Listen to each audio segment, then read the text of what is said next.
ಆಡ big fight ವಿಶೇಷ ನಾನು ರಮಾಕಾಂತ್. ಇವತ್ತಿನ ನಮ್ಮ ಚರ್ಚೆ ವಿಚಾರ ಒಂದು, ಇರಾನ್ ಯಾಕೆ ಇಷ್ಟು ಬಲಿಷ್ಠವಾಗಿ ನಿಂತ್ಕೊಂಡಿದೆ? ಇಸ್ರೇಲ್ ಎದುರುಗಡೆ, ಅಮೆರಿಕಾದ ಎದುರುಗಡೆ, ಇಸ್ರೇಲ್ ಮತ್ತು ಅಮೆರಿಕ ಇಬ್ಬರೂ ಕೂಡ ಜೊತೆಯಾಗಿ ನಿಂತಿರಬೇಕಾದ್ರೆ ಅವರ ವಿರುದ್ಧವಾಗಿ ಇದೇ ಇರಾನ್ಗೆ 13-14 ದಿನ ಯುದ್ಧ ಮಾಡುವಷ್ಟು ತಾಕತ್ತು ಇರುವುದಾದರೂ ಹೇಗೆ? ಶತಶತಮಾನಗಳಿಂದ ಇರಾನ್ ಯಾರಿಗೂ ಸೋತಿಲ್ಲ ಯಾಕೆ? ಇರಾನ್ ಯಾವ ಸ್ಟ್ರಾಟಜಿಯ ಮೇಲೆ ಯುದ್ಧವನ್ನು ಮಾಡ್ತಾ ಇದೆ? ಬರೀ ಸ್ಟ್ರಾಟಜಿ ಸಾಕಾಗ್ತಾ ಇದೆಯಾ? ಇರಾನ್ನ ಜೊತೆಗೆ ಆ ದೇಶದ ಭೌಗೋಳಿಕ ಲಕ್ಷಣಗಳು ಕೂಡ ಹೆಲ್ಪ್ ಮಾಡ್ತಾ ಇದೆಯಾ ಇರಾನ್ಗೆ? ಇದು ಒಂದು ಭಾಗ. ಎರಡನೆಯದ್ದು, ತಂತ್ರ ಏನು? ಇವತ್ತಿಗೆ ಕ್ಷಿಪಣಿಗಳ ಮೇಲೆ ಯುದ್ಧ ನಡೀತಾ ಇದೆಯಪ್ಪ. ಏನು ಇಸ್ರೇಲ್ ಬಳಿ ಇಲ್ಲದೆ ಇರುವಂಥದ್ದ, ಅಮೆರಿಕ ಬಳಿ ಇಲ್ಲದೆ ಇರುವಂಥದ್ದ ಕ್ಷಿಪಣಿಗಳು? ಆ ಕ್ಷಿಪಣಿಗಳ ದಾಳಿಗಳಿಗೂ ಆ ಪ್ರಿಸಿಷನ್ ಅಟ್ಯಾಕ್ಗೂ ಇರಾನ್ ಯಾಕೆ ಮಣಿತಾ ಇಲ್ಲ? ಯಾವುದೇ ದೇಶದಲ್ಲಿ ಪ್ರಧಾನಿಯನ್ನು, ಅಧ್ಯಕ್ಷರನ್ನು ಕೊಂದುಬಿಟ್ಟಾಗ ಆ ದೇಶ ಸರೆಂಡರ್ ಆಗಿಬಿಡುತ್ತೆ. ಅಯ್ಯೋ, ನಮ್ಮ ನಾಯಕನೇ ಹೊರಟೋಗ್ಬಿಟ್ಟ, ರಾಜನೇ ಹೊರಟೋಗ್ಬಿಟ್ಟ ಅಂಥೇಳಿ. ಈ ಸಂದರ್ಭದಲ್ಲಿ ಖಮೇನಿ ಹೋದರೂ, ಮುಜ್ತಬಾ ಖೋಮಾಗೆ ಹೋದರೂ ಕೂಡ ಇನ್ನೂ ಇರಾನ್ ಯಾಕೆ ಸರೆಂಡರ್ ಆಗ್ತಾ ಇಲ್ಲ? ಇರಾನ್ನಲ್ಲಿ IRGC ಏನು ಪ್ಲಾನನ್ನು ಮಾಡಿಕೊಂಡಿದೆ? IRGC, ನಾನು ತುಂಬ ಬಲಿಷ್ಠ ಅಂತ ಹೇಳಿಕೊಳ್ಳುವಂಥ IRGC ಯಾಕೆ ಖಮೇನಿಯನ್ನು ಕಳೆದುಕೊಂಡಿತು?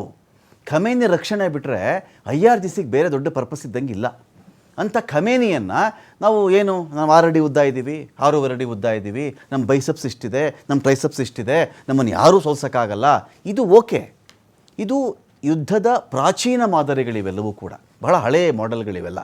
ಅಂಗರಕ್ಷಕರು ಬಲಢ್ಯರಾಗಿರಬೇಕು, ಗುಂಡಿನ ದಾಳಿಯಿಂದ ಯಾರಾದರೂ ಆಯುಧಗಳು ತಂದು ದಾಳಿ ಮಾಡಿದಾಗ ರಾಜನನ್ನು ಕಾಪಾಡಬೇಕು. ಸರಿ, ಇವತ್ತಿಗೆ ರಾಜ ಇದ್ದಾನೋ, ಅಧ್ಯಕ್ಷ ಇದ್ದಾನೋ, ಪ್ರಧಾನಿ ಇದ್ದಾನೋ, ಆತ ಇರತಕ್ಕಂಥ ಬಿಲ್ಡಿಂಗ್ ಸಮೇತವಾಗಿ ಅವ್ರನ್ನ ಉಡಾಯಿಸುವಂಥ ಕ್ಷಿಪಣಿಗಳು ಬಂದಾಗ ಯಾವ ಅಂಗರಕ್ಷಕರು ಏನು ಮಾಡಿದ್ರು? ಇರಾನ್ ಈ ಒಂದು ವಿಚಾರದಲ್ಲಿ ಅದರ ಹ್ಯಾಕರ್ಸ್ ಇದ್ದಾರಲ್ಲ, ಅವರು ಫೇಲ್ ಆದ್ರ. ಇಸ್ರೇಲ್ನ ಹ್ಯಾಕರ್ಸ್ನ ಮುಂದೆ ಇರಾನಲ್ಲಿ ಮಂಡಿ ಊರಿತ್ತ.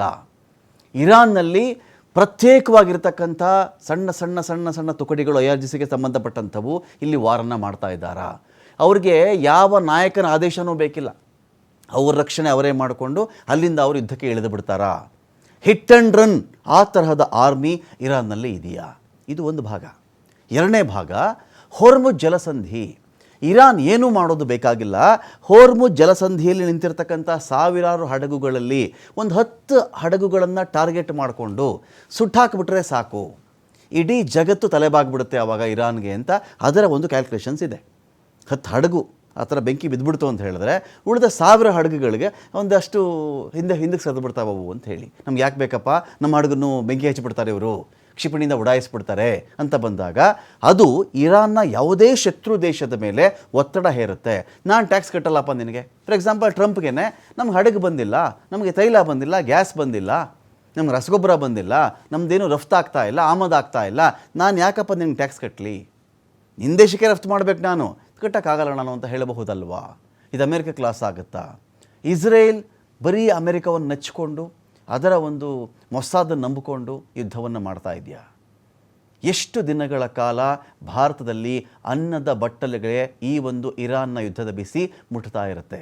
ಎಲ್ಲ ವಿಚಾರಕ್ಕೆ ಸಂಬಂಧಪಟ್ಟಂತೆ ಮಾತಾಡಲಿಕ್ಕೆ ನಮ್ಮೊಂದಿಗೆ ಪ್ರೇಮಶೇಖರ ಸರ್ ಇದ್ದಾರೆ, ರಾಜತಾಂತ್ರಿಕ ತಜ್ಞರು, ಅಂತಾರಾಷ್ಟ್ರೀಯ ವಿದ್ಯಮಾನಗಳ ವಿಶ್ಲೇಷಕರು. ಸ್ವಾಗತ ಪ್ರೇಮಶೇಖರ್ ಸರ್, ತಮಗೆ ಒಂದು ಡಿಬೇಟ್ಗೆ. ನಮಸ್ತೆ. ಇನ್ನೊಂದು ಕಡೆ ಕೆ ಅರ್ಕೇಶ್ ಅವರಿದ್ದಾರೆ, ನಿವೃತ್ತ IGP CRPF. ಸ್ವಾಗತ ಅರ್ಕೇಶ್ ಸರ್, ಬಹಳ ದಿನ ಟ್ರೈ ಮಾಡಿದ್ವಿ ನಿಮಗೆ, ಇವತ್ತು ಸಿಕ್ಕಿದ್ದೀರಿ ನಮ್ಗೆ ನೀವು. ಸ್ವಾಗತ. ನಮಸ್ಕಾರ. ಫೈನ್. ನಾನು ಪ್ರೇಮಶೇಖರ ಸರ್ನ ಮಾತಾಡಿಸ್ಬಿಡ್ತೀನಿ. ಪ್ರೇಮಶೇಖರ ಸರ್, ಈಗ ಈ ಯುದ್ಧ ಅಂತ ಬಂದಾಗ ಅನ್ನದ ಬಟ್ಲಿಗೆ ಬಂದುಬಿಟ್ಟಿದೆ ಸರ್ ಆಲ್ರೆಡಿ. ಎಲ್ಲಿ ನೋಡಿದ್ರು ಹೋಟೆಲ್ ಒಂದು ಕಡೆ ಕ್ಲೋಸ್ ಮಾಡ್ತಾ ಇದ್ದಾರೆ, ಸಿಲಿಂಡರ್ ಸಿಕ್ಕಿಲ್ಲ ಅಂತ ಹೇಳ್ತಾರೆ. ನಮ್ಮ ಹಡಗಿಗೆ ರಾಜತಾಂತ್ರಿಕವಾಗಿ ನಾವು ಮಾತಾಡ್ಬಿಟ್ಟಿದ್ದೀವಿ, ಬಿಟ್ಟುಬಿಟ್ಟಿದ್ದಾರೆ ಅಂತ ಮಾತಾಡ್ತೀವಿ ಒಂದು ಕಡೆ.